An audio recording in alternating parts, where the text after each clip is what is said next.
राधे राधे भक्तों, राधा रानी की कृपा आप पर और आपके परिवार पर सदैव बनी रहे। तो आज हम सुनेंगे राधा अष्टमी की पौराणिक कथा, राधा जन्म की कथा। तो इस कथा को आप अंत तक प्रेम पूर्वक सुनिएगा।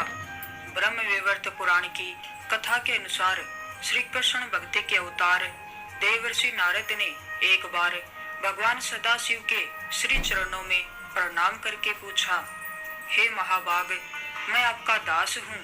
बताइए, श्री राधा देवी लक्ष्मी है या देव पत्नी, महालक्ष्मी है या सरस्वती? क्या वे अतरंग विद्या हैं या वैष्णवी प्रकृति हैं? कहिए, वे वेद कन्या है या देव कन्या अथवा मुनि कन्या है? नारद जी की बात सुनकर सदाशिव बोले, हे मुनिवर, एक मुँह से मैं अधिक क्या कहूँ। मैं तो श्री राधा के रूप, लावण्य और गुण आदि का वर्णन करने में अपने को असमर्थ पाता हूँ। उनके रूप आदि की महिमा कहने में भी लज्जित हो जाता हूँ। तीनों लोकों में कोई भी ऐसा समर्थ नहीं है जो उनके रूप आदि का वर्णन करके पार पा सके। उनकी रूप माधुरी जगत को मोहने वाले श्री कृष्ण को भी मोहित करने वाली है। यदि अनंत मुख से चाहूं तो भी उनका वर्णन करने की मुझ में क्षमता नहीं है। नारद जी बोले, हे प्रभु, श्री राधा जी के जन्म का महत्व सब प्रकार से श्रेष्ठ है। हे भक्त वत्सल, उसको मैं सुनना चाहता हूँ।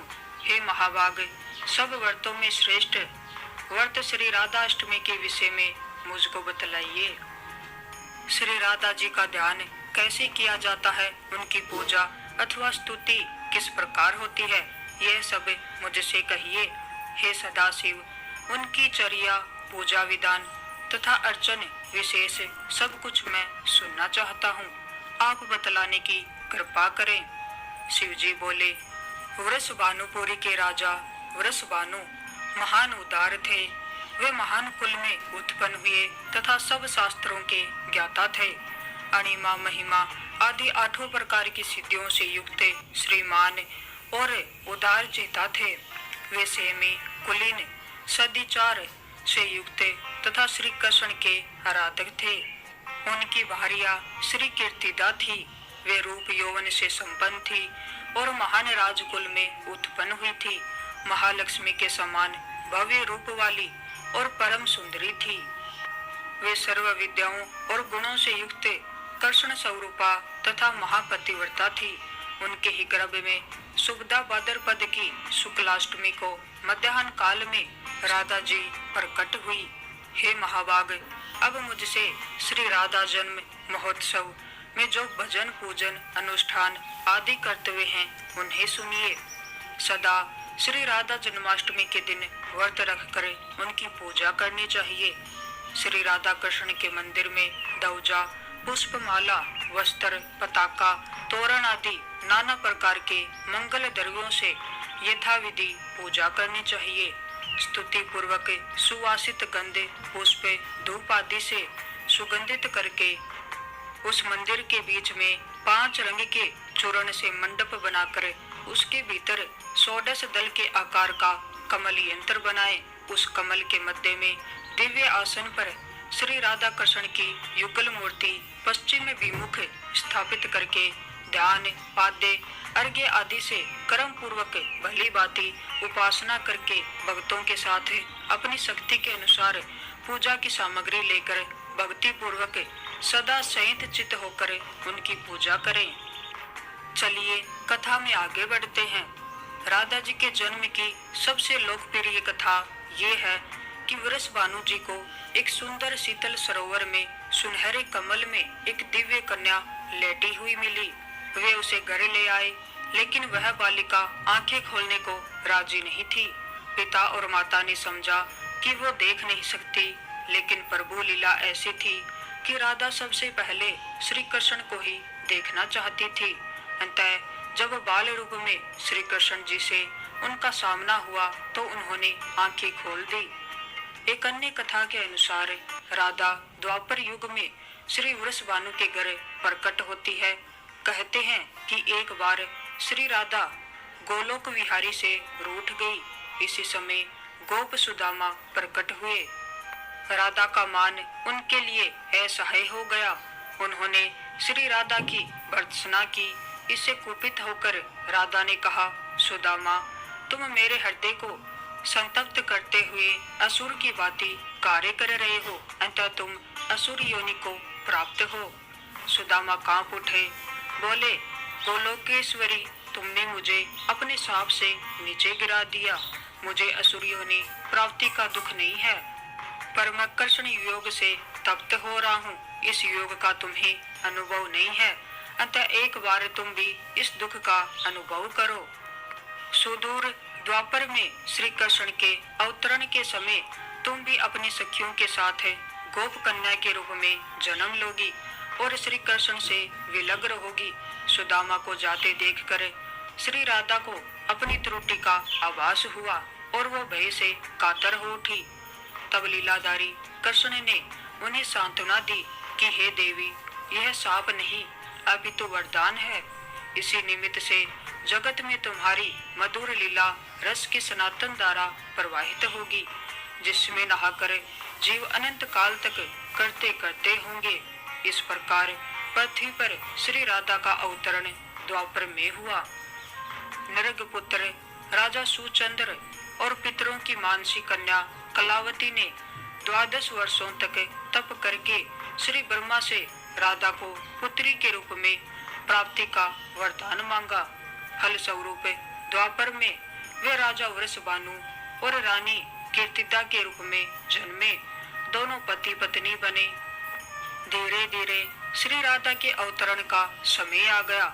संपूर्ण ब्रज में कीर्तिदा के गर्भ धारण का समाचार सुख स्रोत बनकर फैलने लगा। सभी उत्कंठा पूर्वक प्रतीक्षा करने लगे। वह मुहूर्त आया। भाद्रपद की शुक्ला अष्टमी चंद्रवासर मध्याह्न के समय आकाश मेघाच्छन्न हो गया। सहसा एक ज्योति प्रसूति गृह में फैल गई। यह इतनी तीव्र ज्योति थी कि सभी के नेत्र बंद हो गए। एक क्षण पश्चात गोपियों ने देखा कि 7 सहस्त्र शरत चंद्रों की कांति के साथ एक नन्ही बालिका कीर्तिदा मैया के समक्ष लेटी हुई है। उसके चारों ओर दिव्य पुष्पों का ढेर है।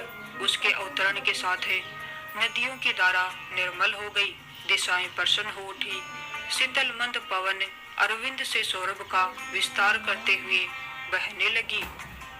पद्म पुराण में भी एक कथा मिलती है कि श्री वृषभानु जी यज्ञ भूमि साफ कर रहे थे तो उन्हें भूमि कन्या के रूप में श्री राधा प्राप्त हुई। यह भी माना जाता है कि श्री विष्णु के अवतार के साथ अन्य देवताओं ने भी अवतार लिया। वैकुंठ में स्थित लक्ष्मी जी राधा रूप में अवतरित हुई। कथा कुछ भी हो, कारण कुछ भी हो, राधा बिन तो कृष्ण है ही नहीं। राधा का उल्टा होता है दारा। दारा का अर्थ होता है करंट, यानी जीवन शक्ति। भागवत की जीवन शक्ति राधा है। कृष्ण देह है तो श्री राधा आत्मा है। कृष्ण शब्द है तो राधा अर्थ है। कृष्ण गीत है तो राधा संगीत है। कृष्ण बंसी है तो राधा स्वर है। भगवान ने अपनी समस्त संचारी शक्ति राधा में समाहित की है। इसीलिए तो कहते हैं, जहाँ कृष्ण राधा तहाँ जह राधा तह कृष्ण, न्यारे निमिष न होते कहूँ समझूं करहूँ यह प्रश्न। इस नाम की महिमा अपरंपार है। श्री कृष्ण स्वयं कहते हैं, जिस समय मैं किसी के मुख से राह सुनता हूँ उसे मैं अपना भक्ति प्रेम प्रदान करता हूँ, और दा शब्द के उच्चारण करने पर तो मैं राधा नाम सुनने के लोभ से उसके पीछे चल देता हूँ। राधा कृष्ण की भक्ति का कालांतर में निरंतर विस्तार हुआ। निम्बार्क वल्लभ, राधा वल्लभ और सखी समुदाय ने इसे पुष्ट किया। कृष्ण के साथ श्री राधा सर्वोच्च देवी के रूप में विराजमान है। कृष्ण जगत को मोहते हैं और राधा कृष्ण को 12वीं सदी में जयदेव जी के गीत गोविंद रचना से संपूर्ण भारत में कृष्ण और राधा के आध्यात्मिक प्रेम संबंध का जन जन में प्रचार हुआ। प्रश्न उठता है कि तीनों लोगों का तारक कृष्ण को शरण देने की सामर्थ्य रखने वाला ये हृदय उसी आराधिका का है जो पहले राधिका बनी, उसके बाद कृष्ण की आराध्या हो गई। राधा को परिभाषित करने का सामर्थ्य तो ब्रह्मा में भी नहीं है। कृष्ण राधा से पूछते हैं, हे राधे, भागवत में तेरी क्या भूमिका होगी? राधा कहती है, मुझे कोई भूमिका नहीं चाहिए कान्हा, मैं तुम्हारी छाया बनकर रहूंगी। कृष्ण के प्रत्येक सर्जन की पृष्ठभूमि यही छाया है, चाहे वह कृष्ण की बांसुरी का राग हो या गोवर्धन को उठाने वाली तर्जनी या लोकहित के लिए मथुरा से द्वारिका तक की यात्रा की आत्मशक्ति। आराधिका में आ को हटाने से राधिका बनता है। इसी आराधिका का वर्णन महाभारत या श्रीमद् भागवत में प्राप्त है और श्री राधा नाम का उल्लेख नहीं आता। भागवत में श्री राधा का स्पष्ट नाम का उल्लेख न होने के कारण एक कथा यह भी आती है कि सुखदेव जी को साक्षात श्री कृष्ण से मिलाने वाली राधा है और सुखदेव जी उन्हें अपना गुरु मानते हैं। कहते हैं कि भागवत के रचयिता सुखदेव जी राधा जी के पास सुख रूप में रहकर राधा राधा का नाम जपते थे। एक दिन राधा जी ने उनसे कहा कि हे सुख, तुम अब राधा के स्थान पर श्री कृष्ण का जाप किया करो। उसी समय श्री कृष्ण वहां आ गए। राधा ने यह कहकर कि यह सुख बहुत ही मीठे स्वर में बोलता है, उसे कृष्ण के हाथ सौंप दिया, अर्थात उन्हें ब्रह्मा का साक्षात्कार करा दिया। इस प्रकार श्री राधा सुखदेव जी की गुरु हैं और वे गुरु का नाम कैसे ले सकते थे। तो ये थी राधा अष्टमी की पावन पवित्र पौराणिक कथा। अगर आपको अच्छी लगी हो तो वीडियो को लाइक करें और चैनल को सब्सक्राइब करें। आप सभी को राधे राधे।